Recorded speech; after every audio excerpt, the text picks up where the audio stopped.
Alan, you know, it's kind of like I get speechless, man, when I think of you sometimes, because like I just have so much gratitude for the simple fact that you exist. Alan is a pioneer of this awareness that we're now undergoing on the planet. He has done, if not the first, but some of the first interviews with some of the most profound paradigm shifting people on the entire planet. And a lot of people, I think, wonder how come he's in the right place at the right time always? Maybe he's bilocating, he just exists everywhere at once. But the information that he's done and the work that he's put in and his authenticity, his ability to communicate and unconditional love for people really shows in all the work that he does. And he keeps going on and moving forward and forward and forward, unraveling different aspects of the evolution of consciousness that we're now undergoing. And as he does that, really provides a platform for individuals to step into their true potential and just remember who they really are, because that's ultimately what it is, the remembrance game that we're undergoing. But with everything that he's done, he continues to move forward, and I'm just so happy and blessed that I get the opportunity to work with him more than any other individual. Like I work with Alan quite a lot. Wow. And his inspiration that he's provided me definitely is a good percentage of what Portal Ascension is now. Just his love, and then what he has done. I really just look up. Well, not look up. I look equally, I guess. I would say I give reverence. That's the best word to say. I give reverence to everything Alan has created, and just gratitude for him helping all of us really just tap into the remembrance of our divine nature. So, Alan, it's all yours, brother. Wow, that is fantastic. I mean, thank you. I mean, I have to say, I just do what I do. And if people see it, great. I mean, I'm really happy that people have seen some of the. Actually, you inspired me, both of you, to actually start this with a little background about. I call this my electronic press kit, but I really started doing this investigation in the 80s, the early 80s, like you, Joan. So I think I've shown this before, Neil. I don't know. I hope it's not too self-indulgent, but I'm going to show you. Did you ever see my electronic press kit? I don't know. Maybe. I think I've seen it. I've seen a lot of things. All right. Maybe. It's a little bit of background about me and like my search. Make sure you share your audio. Enlightenment. Okay. Can you see that on screen? Yep. Okay.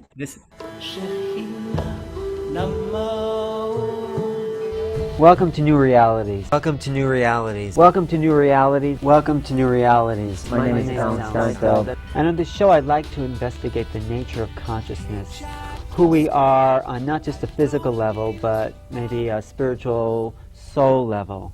And that has to do with how we perceive the world and who we are in our dreams, in our altered states of consciousness. Well, there are levels of reality I can discuss and levels of reality I can't discuss. That we could transform into other planes, other dimensions, other realities. Alternate realities, parallel realities. Inner realities. New realities, as your program is named, to create new realities, and based on all the things that you've never experienced before. This is New Realities TV. I'm Alan Steinfeld with Paula Gloria from the Nevada desert at Burning Man 1999. See you next week. Bye. And I've been doing this program for the last 15 years, and it's about exploring the expansion of our consciousness. Consciousness is basically a primary attribute of existence. And when you can harness the power in consciousness, you will create your new reality. New Realities is giving voice to the evolution of a spiritual culture that is emerging in this country. Vatsayana, the Kama Sutra, he says, it's not the road you walk, it's the walking.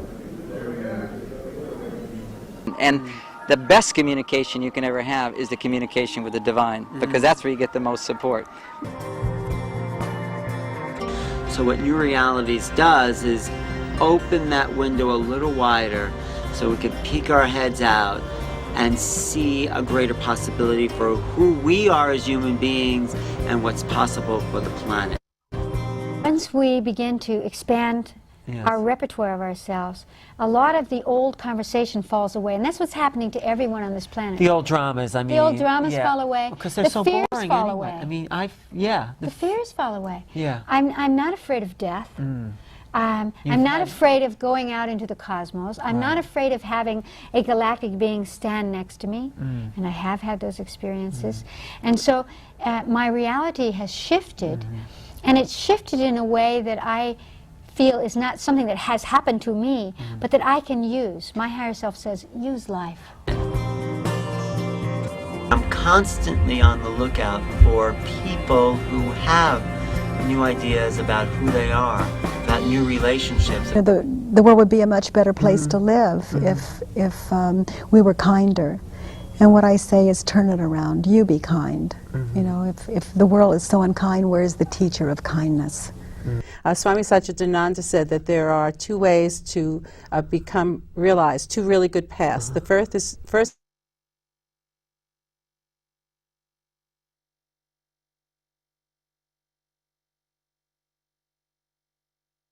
who gave us a whole new paradigm for evolution. We're not just the environment as a physical, I'm also you, because you're part of the environment. Right, we're all connected as one. The environment is a connection. It is not a separation. Science and religion both fail by reducing us as something separate from the environment. Right. Man is created above and beyond everything else. Man is separate from... It's like, man is not separate from anything. The moment we believe man is separate is the moment we are actually on the decline of our vitality. Alex Gray has given us new art and new visionary symbols in which to evolve our culture. Art, in general, argues for the reality of the inner worlds. It speaks for that. And that's what we need to sort of resurrect in the 21st century, is the value of the inner worlds, that the subjective is what brings meaning and purpose to our lives. Right now, I'm out there giving a voice to people that would not be heard otherwise, and I really enjoy it, and I'm happy to be doing what I'm doing, and I want as many people to hear the understanding that realities emerge as people shift consciousness, and as you shift what you believe into what Lewis Carroll says in Alice in Wonderland, I like to believe 6 impossible things before breakfast. Start to believe some impossible things. Look at the UFO phenomenon as having developed this way. We saw these things flying around. We originally thought they were military, they were American or Russian or something. It took a while before people began to think, Lord, are they extraterrestrial? Yeah. Then that got accepted. But nobody wanted to think there was anybody in them. They're just machines or something. Because it's a little too scary to imagine people, beings inside these things. These gray beings, I'm sure everyone knows who the grays are. You'd have to be in a coma not to know who the grays are at this point. With the big eyes. I was in this room and there were 4 little girls that ran over to me calling me mommy. In Nevada, they called 395 the extraterrestrial highway, and this county in Washington, they've said it's illegal to harass or trap Sasquatch. So you've got governments. So, by planting new ideas into people's minds, I hope that new realities will emerge. So, thank you. Okay. Thank you, Neil. That's a little bit of a background. Did you like that, Neil? Are you with me? That was fantastic. And I have seen it a couple times, but it never gets old. You have seen it, sorry. Well, for people, but you know, it's not just me about talking to people. I really tried to gather what they were saying, and I've put it all into this book over here, Making Contact. Not all of it, but at least the people talking about the more transcendental aspects. Because when we talk about ETs, we're not just talking about beings out there. We're talking about evolving to a new level of ourselves. So with that, I'm going to show a little bit. How much time? I have another 20 minutes? You have 30 minutes. 35. 30 more minutes. 35 minutes. Okay, we're going to what, 4:20 here? No, you have till 4:30, but our next thing doesn't start till 4:40, so you can go a little over even. All right. Okay, I'm going to share the screen then. here. Okay. So I'm going to start with this slide that Shima showed, which I thought was a great way of understanding levels of reality and Really quick, where we're Alan, going. everything is a little blurry, so maybe you need to Is it take blurry? off. Yeah, That's maybe you need weird. to take off. What is it? Video optimization tab. Maybe you click that when you Oh, click your screen. click it off. Click off Yeah, video yeah, optimization. yeah, because that makes it a little blurry. Oh, okay, okay. Let me see if that's better. If this is better here. Is that better? Is that better, Neil? Yeah, perfect. All right. Well, actually, I have to just put it on presenter view. No, let me just put it on the presenter view here. Presenter view. Oh, no. Okay. I got it. All right. Let me share this and okay. Okay. One more time. I'm going to do it. Okay. Is that okay now? Yeah, Neil? looks good. All right.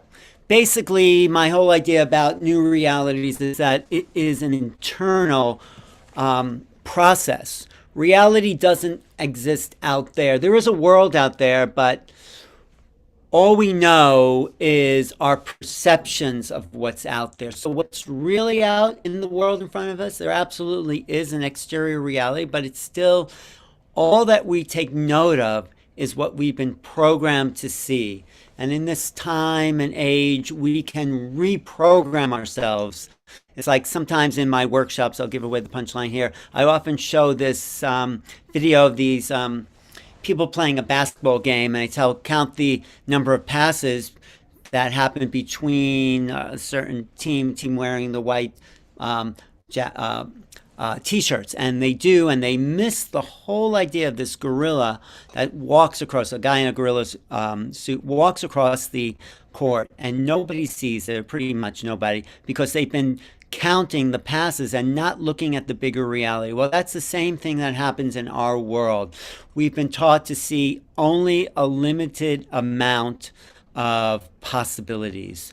So there is this world that's knocking on our door, but we've ignored who and what is out there. So I think in order to really understand the true potential, we need to go beyond our programming. And our programming started, this level of programming of culture started with what's called the Age of Enlightenment, which wasn't really enlightenment. It was the Age of Reason, where mechanism, machines, everything was a machine. The body was a biological machine. We lived in a dead universe because we didn't see life off this planet. So life is an anomaly in this dead universe. And one of the people who put together that dead universe idea was Freud. He has this idea of the death wish, and the idea of the death wish is that everything returns to its state of origin. So if we came from a dead universe, all we want to do is return to the dead universe. But what if we didn't come from a dead universe? What if we came from what if we're here because of a great creation? What if we are here as creators? Then it would be our goal to return to creation, to be creators of this creation. And that's really the focus of this talk. We are here to be creators. We're here to emulate creation as creators. This is the key that I think will evolve us towards an ascension society, because our biology is made to evolve. Our biology is at the service of the consciousness that we are. So if we think a certain thing, like if you can't stand something, you're going to have a hard time standing. If you don't want to see something about you or others, then you're projecting that onto your body. Your body is a vehicle for ascension, but it's also a vehicle for what you tell it to be true. That's why the work of Joe Dispenza is so amazing, because he says you have to believe in your inner reality more than what the world is trying to tell you. And this brings us back to that our true eternal nature is much more encompassing than the concepts of time and space in which we define ourselves. We are not living in time and space. We are timeless beings living in a infinite, eternal existence. The remembrance of our eternal nature and our purpose for being incarnated in the earth is one of the purposes that help us create the life of evolution. See, ascension comes from a life well lived. It doesn't come from people who just want to get off the planet and be finished with this. No, you have to love every single aspect of this existence if you're going to ignite the molecular structures in your DNA and have them emit the photon resonance that will turn your body into light. That's what I think ascension is. I think Deborah Giusti is going to talk more about that after this. So one of the big influences, I think, one of the first people, we're talking about starseeds, is Ken Carey. And he, when I started to read this, even though it was written in the 70s, I realized how far ahead of his time, like 50 years ahead, he was in delivering this message of the starseeds and stars and I'll quote some of them here. Oh wait, but just getting back to the idea of creativity. Art, creativity, imagination are the evolutionary impulses. They're hardwired into us. That's why we're here. We're here to be creators. So it was actually Ken Carey who gave me this quote about our eternal nature of being. So the idea about being creators and grounding the creation into a greater existence of knowing our eternal nature. So we are eternal. Just take it for a fact or a hypothesis or whatever you want, that our true aspect is to come into these forms and give it eternal life. So, and by being creators, artists, people who know how to reflect the world out there by giving it a divine aspect, are those that are fulfilling the mission of their incarnation, basically. Socrates says the poet or the artist is a light and winged and holy thing, and there's no invention in him or her until they've been inspired out of their senses. The gods take away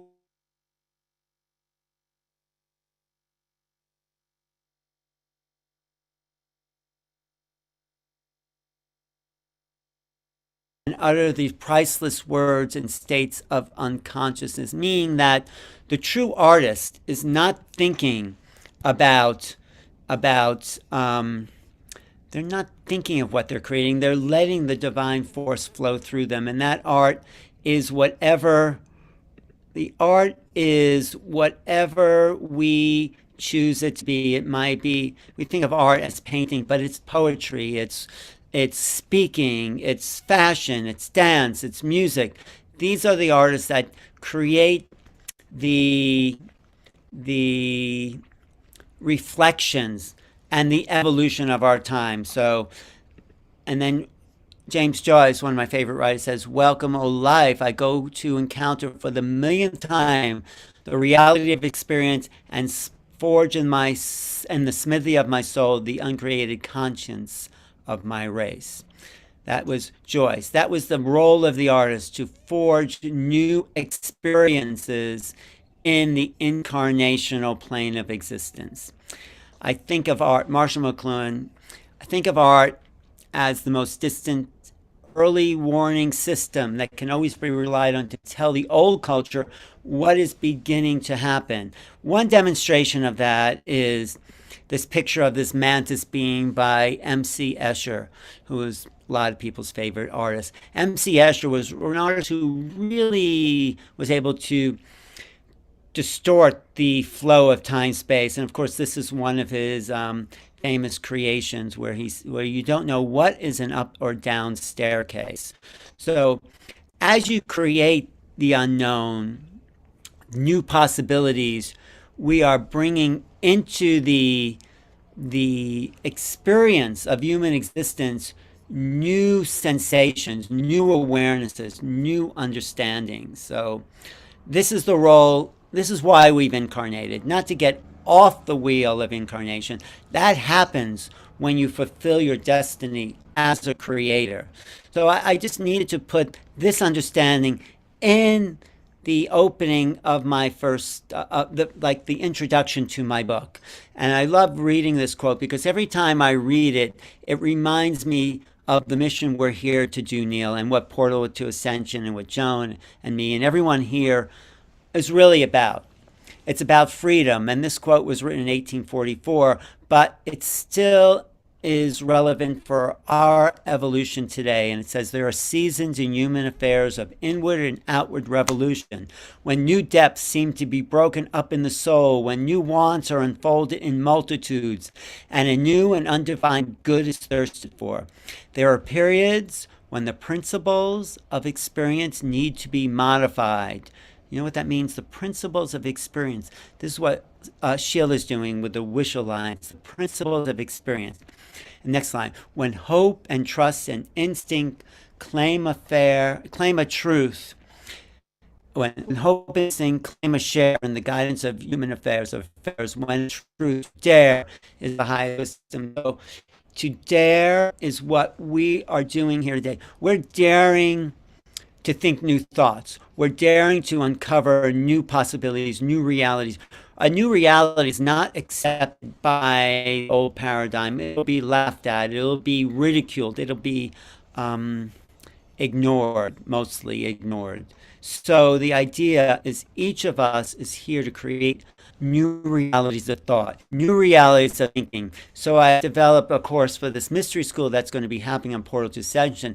First, develop the creative field, and you do that with gnosis. Then you develop the psychic field of the whole self, and then the transhuman field. I don't mean transhuman in the part of artificial intelligence. I mean transhuman in the sense that we are pure energy beings, that we can ignite the physical, the matter, and turn into a wave, particle to wave. And then the transcendental field of teleportation, regeneration, ascension, universal wisdom. This is our destiny. This is really what we've come here to do, and this is why the Portal to Ascension is a launching pad for these new realities of beings, because nothing is impossible. When you say impossible, you're saying the word I'm possible. So all things are possible. And this is some of the things I'll go over here, is that we are eternal beings. We have to get out of the matrix. We have to access the power of our imagination. We do that by knowing that the right brain is equal to the left brain. Means the irrational, the part of our brain that sees patterns, is equal to the logical part of our mind that just wants to see things in sequence, in logical form, in rationality. And if we can function on both sides of our brain, we become whole brain beings, and we start to ignite the ascension codes.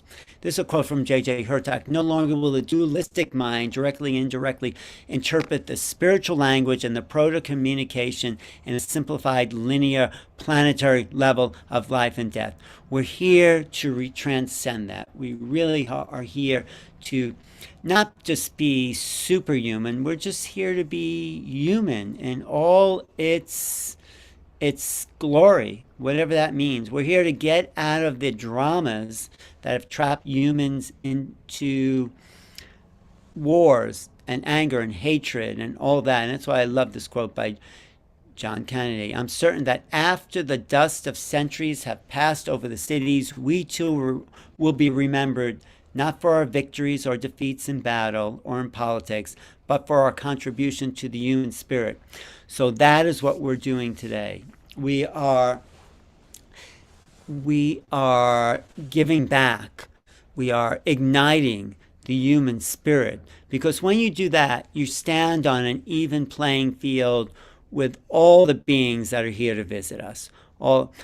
Everything that will confront you if you meet them on a spiritual level, nothing will intimidate you. No person, situation, or extraterrestrial. When you meet them on the level of spirit, you are one with them. So the problem is, this discus thrower, I think, is a great example of where we've been. In order to throw the disc far, you need to go back with your arch as far as you can, and then the further back you go as a discus thrower, the further that disc will flow or fly. So we've sunk essentially as deep as we can into the Maya of the world. We've gone and descended to the lowest levels. Here we are. This is a chart. So the first level is where we are now, at least physically.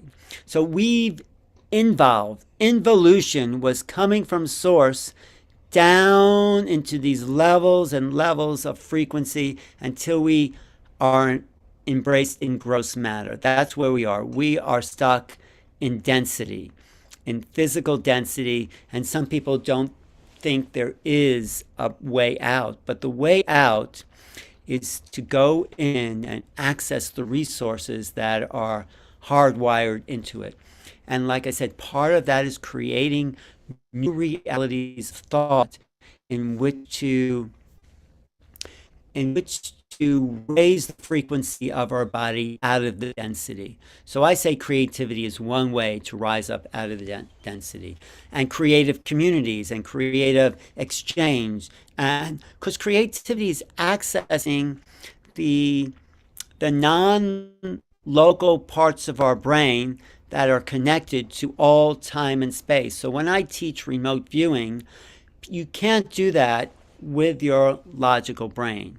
You can only do it when the personality steps away and you access non-local consciousness. So evolution, which is the opposite of involution, is ascending through the planes of density. And that's encoded in the chakra system or the endocrine system right there from the first seal up to the seventh and the ones above the body. And it's encoded into our brain as we go from the reptilian, the lower cerebellum, to the frontal lobe or the neocortex, the new brain. So the idea is to access the neocortex and stop living in the lower cerebellum, which is survival. And that's as you raise up the frequencies of the endocrine glands in your body, which you can actually live off your endocrine glands. If your system was totally imbalanced and bringing in the light, you wouldn't need food. You would just need to be at peace and have the endocrine glands flow in their hormonal structure, which feeds the body. And then you start to ascend the frequencies here. So some people think this is our evolution to go up from apes to some guy sitting at a computer, but this is really our evolution, is to admit the light frequencies as we become the light beings that are encoded into our DNA genetic makeup, right? But to do that, we have to be humble, for we're made of the earth, and be noble, for we're made of the stars.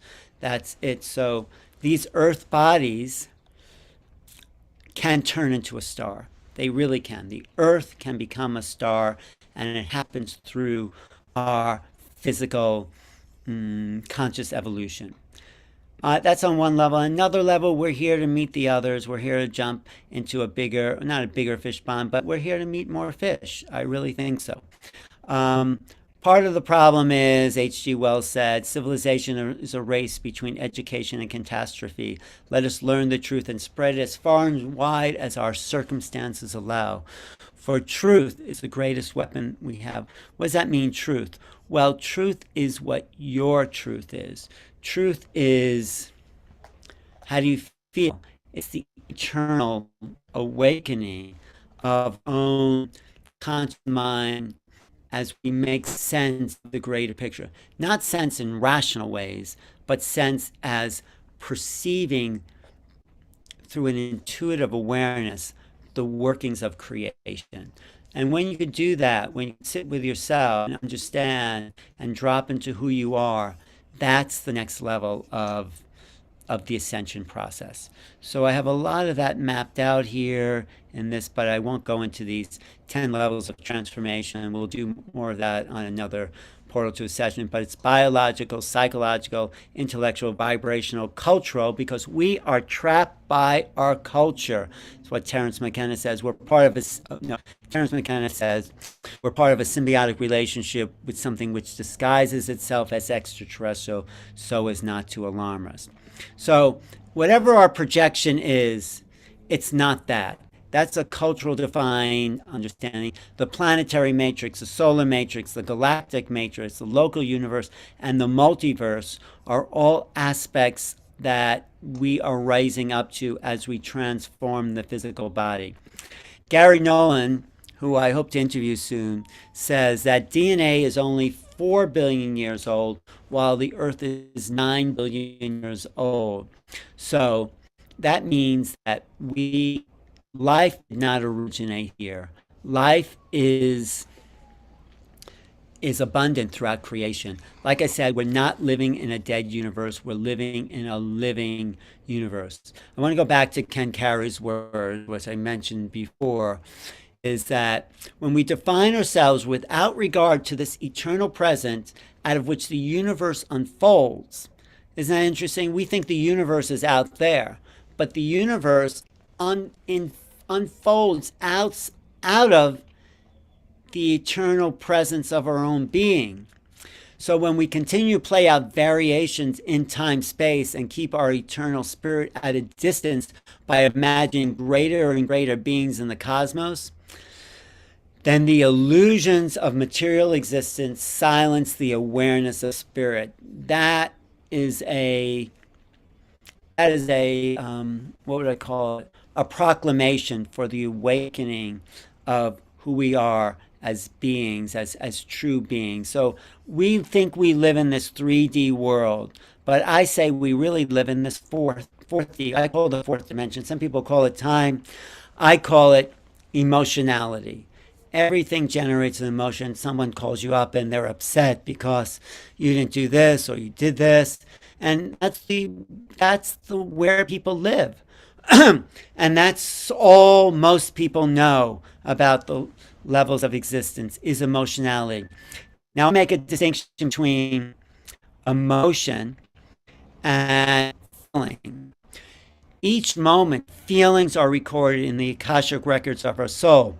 Emotions are those huge bursts of feelings that can sometimes get out of control. So I say, and I quote Ken Carey again, forces that are intended to connect experience to the incarnation, physical structure, now bind and limit our perception. That means the emotionality is all we see and project on the world. But if we do that, the future becomes limited. Our vision of infinite creation is consumed beneath the emotional midst of excessive subjectivity. The emotionality of indulgent thoughts define ourselves without reference to source. This is another declaration that I think.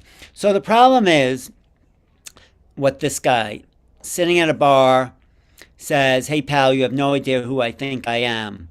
That's not the sense of self we're talking about. The sense of self is not limited to your history, your body, your mind, your relationships, where you live, what people call you, your job.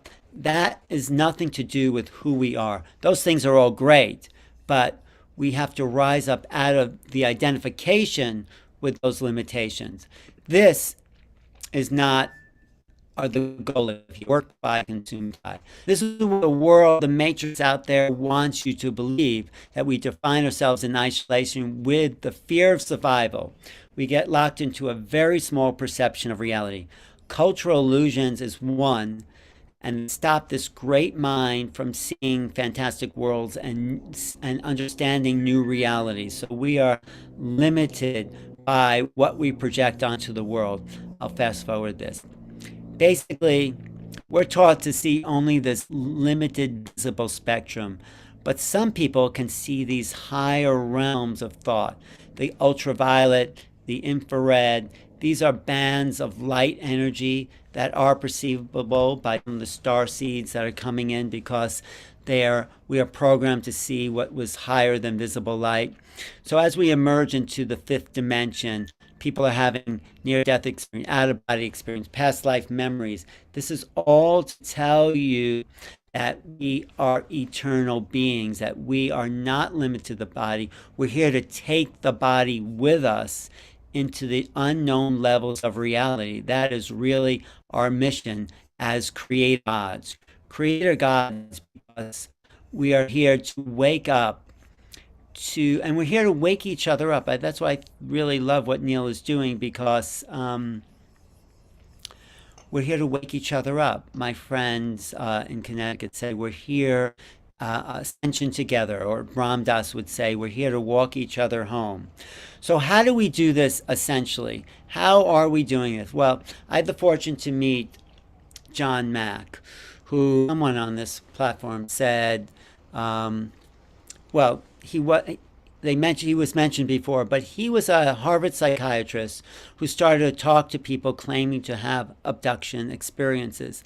And he couldn't write it off by saying they're crazy. He had to acknowledge their experience as a reality and understand that maybe the world was not what he was taught it to be. So he said, and it was great to go for coffee with him one day, even though I don't drink coffee. He says, we're dealing with a phenomenon which violates our sense of reality and operates in the gray area between the physical world and the subjective world, meaning the objective and subjective, meaning that duality is not really the true nature of the world. Not day or night, black or white, male or female. These are the polarities that we create the world from, but that is not what the world is made of. The world is made of a whole immersion of fluid motions. It's like it goes from a wave to a particle, from yin to yang, from this to that. So we're being asked, John Mack's second paragraph, we're being asked to prove that these experiences, these UFO experiences, and these ETs exist by physical science alone. But those methods, in my opinion, Mack's opinion, will not yield its secrets until we discover other ways of knowing. Other ways of knowing is accessing the right brain and believing that what we access in those realms are possible. Here's an example. So when we come in to this existence, we have this incredible imagination. But by the time we're 5, we're taught to read and write. And nothing wrong with reading and writing. I love it. But that becomes the whole world. 1, 2, 3, ABC. And the imagination that was the most vital sense of ourselves gets blocked out. It gets thrown under the carpet. And maybe there's a few people, some people who have changed the world, have accessed this great imagination to bring us new possibilities. So, as I said before, we're here to access, to be whole brain. Now, this is a brain of human on the left and a brain of a dolphin on the right. You know what dolphins do? They just float around all day. I think they have sex 75% of the time. They eat, they swim, and they're conscious breathers. So they have a more developed brain, and they're living a pretty enjoyable life, except for humans who come and pollute the oceans and don't regard their world as sacred. Dolphin actually means brother, Delphi, dolphin.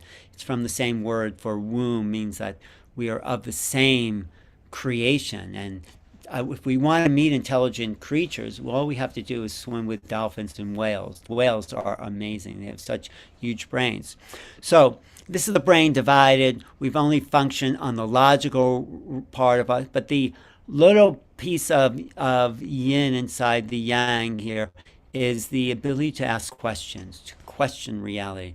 And the bit of the I would say, logic inside this right brain, intuitive sense, is our ability to see patterns. But the other thing the right brain does is access infinite levels of thought, right? So it's bringing in through this non-local mind, which the right brain has access to, infinite understanding.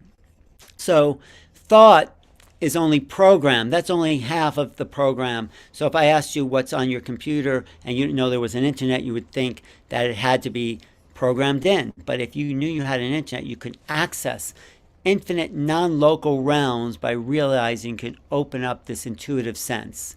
So the brain really doesn't create thought. It is a receiver of thought. Looking for consciousness in the brain is looking inside the radio for the announcer. If you open up the radio, you're just going to find wires and mechanisms. That's why neuroscientists doing work with the brain don't know where the source of consciousness is, because it's not in the brain. It's outside. The brain is a receiver. And the more you can connect neural nets of thought, the higher the frequencies you can receive. So even Tesla said, my brain is only a receiver in the universe. There's a core from which we obtain knowledge, strength, and inspiration. I've not penetrated into the secrets of this core, and I know it exists, although he did penetrate pretty far into the core. So we're about finishing up there, Neil? Yeah, just like a couple of minutes. Okay. So the more neural nets, the more you look at the world from a higher frequency, the different the world becomes. This is some guy looking at a tomato. This is an extraterrestrial looking maybe at a tomato. I don't know. But he's looking at something. This is pictures of Tamara Jones there, who are demonstrating that we need to go beyond seeing the world as just physical and start to tune into the vibrational frequencies that exist beyond the physical world. So this is what I love, this quote here by Emerson, also in 1844, since everything in nature answers to a moral power, if any phenomena remains brute and dark, it's because that corresponding faculty in the observer is not yet activated. So meditation, going within, he likes to do Vipassana, where you're silent for 10 days. These are all ways to activate the program outside the matrix of the culture. And I just want to, let's share this. We must accept our reality as vastly as we can. Everything, even the unprecedented, must be possible within it. This, in the end, is the only kind of courage that is required of us, the courage to face the most unusual, most inexplicable experiences that can meet us. Okay, I'm just going to end with this. I think it's 3 minutes. This is, I'm not sure what this is, but here it goes. As our mind becomes more conscious, as we become more aware of the capacities of consciousness, this is bringing on what we're calling the close encounter experience, because maybe these beings are connected to an evolutionary awareness that brings in a new level of cognition. The experience of consciousness is what's going to bring on the evolutionary perspective. Meeting these other beings will help us open up our field of awareness, because we need to stretch beyond the limits of the human realm in order to meet them on the playing field that they're at. So what's the point of making contact? The point of making contact is thinking symbolically about reality. That asterisk, which means little star, is the point of contact, because they're not talking to us in words. They're talking to us in symbols of greater reality. Symbols that are geometric, that are sounds without words, light language, colors. These beings are talking to us inside our own thought form processes. So don't ignore the information that's coming to you. And I know a lot of people here don't. It's welcome these new realities. And, don't take everything that comes to you, write it all down, look at it and see if that's the reality you want to create. But you have a choice here. So the point of making contact is that we can connect with a great intelligence by being the great intelligence, by knowing that we have this eternal source in us. And it is the frequency of creation, that we are being born anew inside a new cosmos, that we can generate this light body to break out of the earth creation and know that we're masters of the universe once again. Then we turn our bodies into light, into frequency, into the pure essence of who we are on all levels of existence, right there, from body to light to higher frequencies. And that's sort of part of what we're doing. I also want to say part of making contact is something me and Deborah Juicy are putting together coming up. It's called Making Contact, Disclosure, and Cosmic Awakening. It's a 5-part series that will be an exclusive online process, and these 5 specific classes will take us through what's going on. I start with J.J. Hertak and Desiree and Grant Cameron to give us an overview. Then we go into where is life in the universe, the Webb telescope. Then I get people like Lou Elizondo and go into the deep dive disclosure, and then the secrets of the ET presence, Whitley Strieber, Linda Moulton Howe, and then Starseed Rebellion with Marina Agura and a few other people that are coming on. And Deborah, you want to say anything about that show that we have putting together? Wait, you're muted. Unmute. I don't want to miss anything. Hi, Alan. Good to see you and good to see everyone here. And I just post our links in the chat room so people can stay connected with us on that. And yeah, Alan's been doing this forever, I think many lifetimes. So I'm here to support him in this mission and really get this book live so we can experience all the incredible speakers that he brought together in that book are going to come and be with us live. That's right. Here. And and more. I mean, this is an overview of the phenomena that I don't think it's been done, from the nuts and bolts hard disclosure to the conscious evolution of starseeds themselves. Wouldn't you say, Deborah? And Ascension, like you're talking about. Yes, the new realities of disclosure and cosmic awareness. So sign up in that link, and we're going to send out the actual registration page once we confirm all these speakers, but it should be happening in June. It's a lot to pull these people together, but it's really, really fun process. And Deborah is just a fantastic being to work with, so connected, and such a hard worker. I mean, you texting me at like 5 in the morning saying you're up for the day, or 4 in the morning, Deborah, you inspire me. Well, I think a lot of us are doing a lot right now, so we're all doing it. And definitely. The website is makingcontactseries.com. So we've got Alan there, I guess. Right. No, I'm sorry. We've been put to sleep. So, Deborah, I'm really happy for your work and assistance in this, because you are putting energy into waking people up, like Neil, like everyone. So it's been an honor to be here, share space with you, Deborah and Neil and Joan. Thank you, brother. Thank you so much for your presentation. All right. Thanks. All right. I hope. Thanks, Deborah. Are you gonna